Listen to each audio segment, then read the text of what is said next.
Bobo, I give Mama Papa Loina. Divorce way, Bobo. I have chicken agalagani. Hema, kaino mitorino ne. Asus.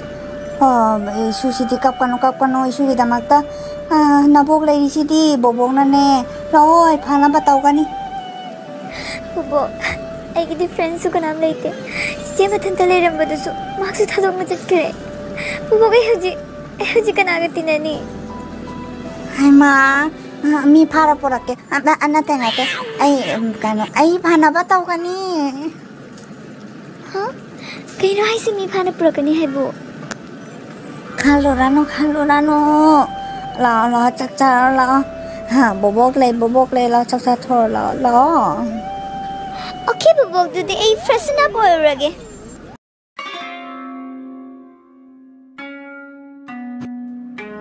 Emotions have the following effects on the development, and individual emotions give us energy to face a particular situation in life. Emotions work as motivator of our behavior. Emotions add pleasure to our everyday experience in life.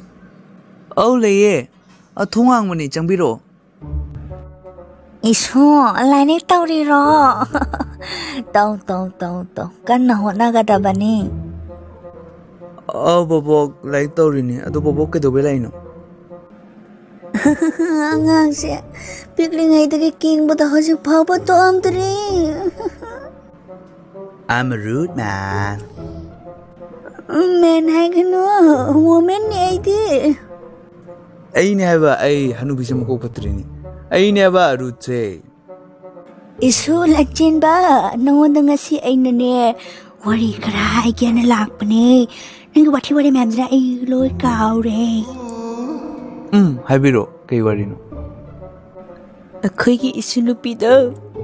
Mado. Mama asu kay na re. Mapa budi kay na din. Mapaga. Divorce oy kare. Hojik na. Maki machi ito sulay na mado makatina sa pataw. Aduda.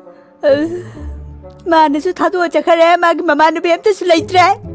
Ada mai tinani ngai miyam ta lay tra na kara tinabi udana ay bunga. Ay kamay na tinado no nupiduga. Ay kanam ka tinaning de ay nupaga bo tinadra kansi ka nupiduga kay tinado no ay. Ado pare do kainom di help daw na. Isu nupido yam na nungay tina thaway nungay tina layre. Maki nungay na pay tamagta nang nane.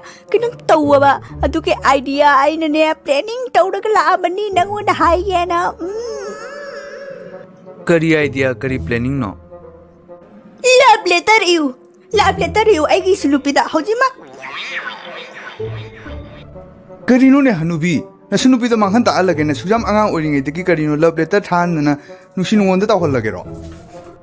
Ai isunupi do nushiba asugum masidane ko yamna thajaga leba aduna ne mangona love letter se piraga mana thawai nungai sabato aduna nungai bane aduti khar kawredne kaw. Oh my god. Is berani ham.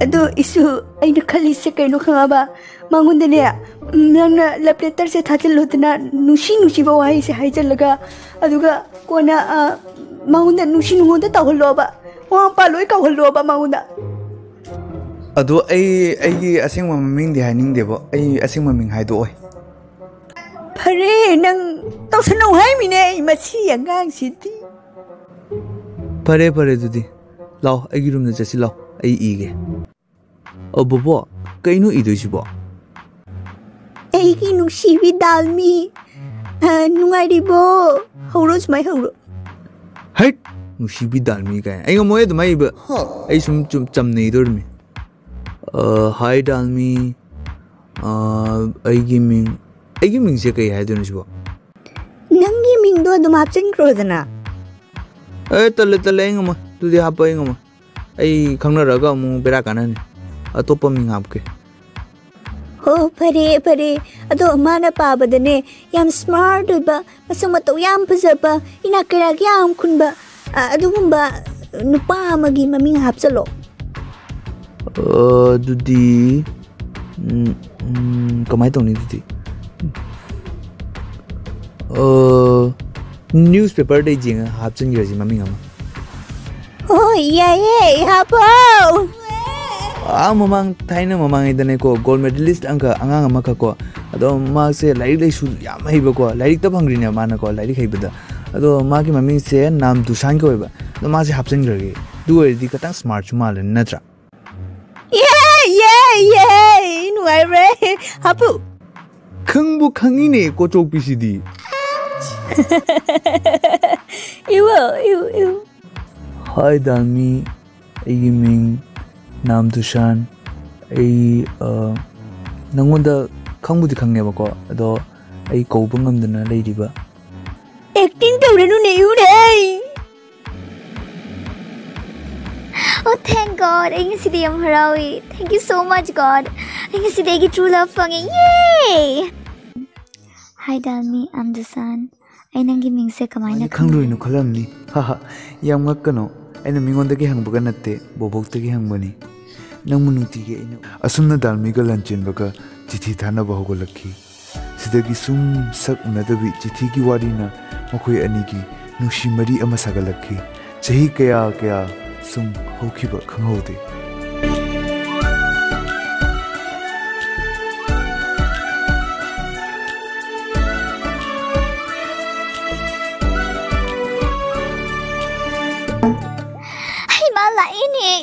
Is single forever, baby. Single girls lai. Mase single ro, mase all time single driver. Mane. Nupa pang sa dabi nupi ni se.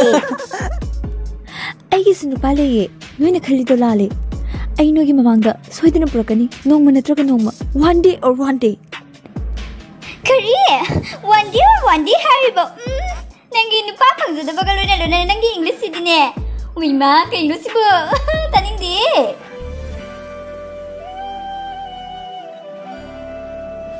Isu.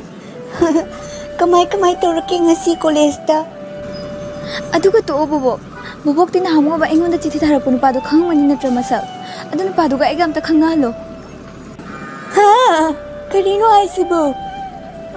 Isu ka hoje ki one di chagiro ini. Ke yaro dinu bobo. Ai khang de jang khangna lo ko. Bobok na khangna lo ya di ai thi ba chakani. Hey ma, ngai ku ye ki do ya ba. Isu lanchin ba hojik ke dune ko bani de awa bunda tare ne ai kok sabne loire ne ke dorage bobo Dalmi do hojik action tore mana nang kangna andri ne ma thibala kani ai kamai to gani nang khara khangna ro dana akoi be maga khangna ro no bobo ai ma ka di khangna bangam yengsi ke do ba ya ba do ibunga matam leitre ne nang yengsi ari ya putte ne ngai khodana matam khara di piudana ingonda kari no ne hanubi se muku phatte di oi adu khatang thualo ba Hello myself Lanchenba nang se thibada yam warabane beje nang nam dusan natro nangbo oh ai ne nam dusan ai do ai bu kai thibirino matho ma lei bai nang aiga aige yumdam ta chatmino se hojikidi ai sangmoidaba malibo please bhai mai to gunu bhai ai nang buti rakpada yam warak labani bhai ai kehani nang na hiring ai to gani ko ado please matam su leitre hojiti akoi yumda ta chami no se ba aduga ai wari se li ge aduga kai to we abado aina thirakti basi gi maram si su loina haige law amtang chami no su oh pare sumai to gani bai akoi asidedi nam dusanda lanchenmana maka dalmi ga pilingai dagi thana ke bachi thising du pahan ki aduga dalmi ki maram daso akhak pu leitan libi ki sigi tungda dusanbu James Parlor da puduna masam mana ka piki aduga fajana kebi duna loisim biduna puthoroki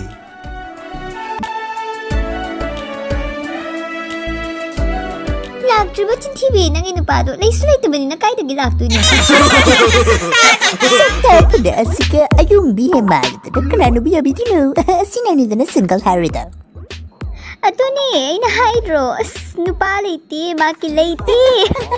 Haidane khaba mak ikai mare khimana. Nani one day kaina taruga chakriba. Karino.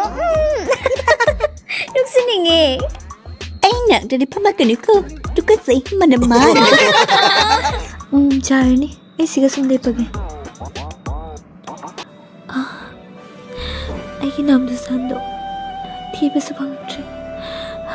Bubok sina su khangalu haiba yade. Ngam bubok sina khangalam bata adi ngasi sumaina chopoi da bani. Nongmatangi orasu bhara lauge khalamba. Dalmia, ai lae. Nam du sandro. Oh, ai ni nam du san ni. Dusana. Thank you so much, Lakpagi. Kenapa mabu Dalmi? Dalmi kenapa masih? Oh my God. Oi ma, kari kapasa no. Bertha, ngau rusibo. Kari no ne, kana rusibo. Myself, Nam Dusan, ai Dalmi ki boyfriend ni. Nam TV sigi boyfriend. Oh my God, what the hell is going on? Okay. Enjoy. What? What do you mean? Nothing. Nungairo, noite nungairo, tunaro.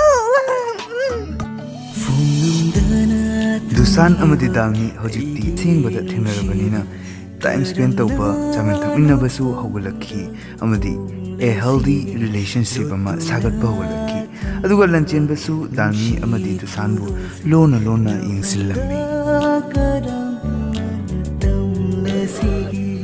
Isu lanchen ba nang naigi isu nupi sibu asu yam panari sibu mata aina nangi maming haiwana haraga nang na haidi hadraga hojina migi boyfraga nang pakali ro nang pama bo dumaina te bobo dumaina te da ai kesu pamba leite da ai adum simbiri ne ba dumai khangeno ha kari matom na bab tadre nukti numit khuding chawa so mate yade tumba su yade Dalmi gi wakhal da tawnu leire ai gi semabu nushiriba kaidura natte nani karigi phondok ludri aduga ngasina miga loinaba chatminaba uraga thamusida khangamdaba mihoba charangnuba fauri karigi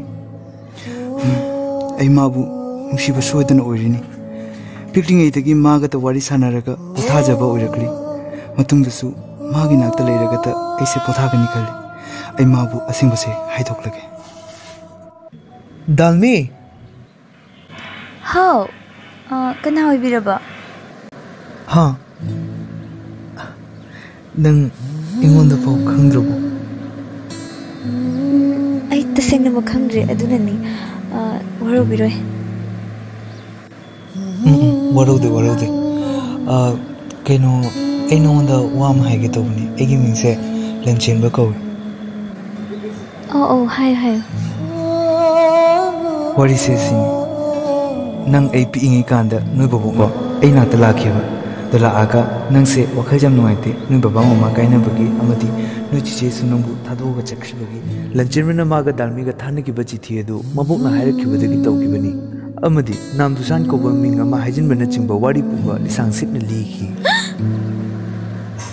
sini wari abu ado nangi pakum amata di taningi ayoina di aise nanga pikling idagi ko koithokpa tawdana wari pumba share tawduna rakhi aigi awa pothabam su nangni samna hairabada ai nangbu thamoi sengna nusi ado nangdi kari khalige Aigi punsida amambadagi anganbada khutsamnana pubirakpa amadi waraba mikupta mana sogupikiba punsida ahomba kayasu pubirakibani aduna aigi ahanba amadi aroiba nushibadi Nam Dusan mahaktana oigani ha Nam Dusan na pare uti nabani nungaina leuko ai hannaba tawani kai chitke haiba yumda lan nette ai punsidagi chatlage hairo karino aisibo bhab tadre asingma Nam Dusan di atopana oirasu aiga chithi thanakiba aigi awabada mateng pangkiba Nam Dusan dudi nang khaktane aigi asingma Nam Dusan dudi nan ni ngawba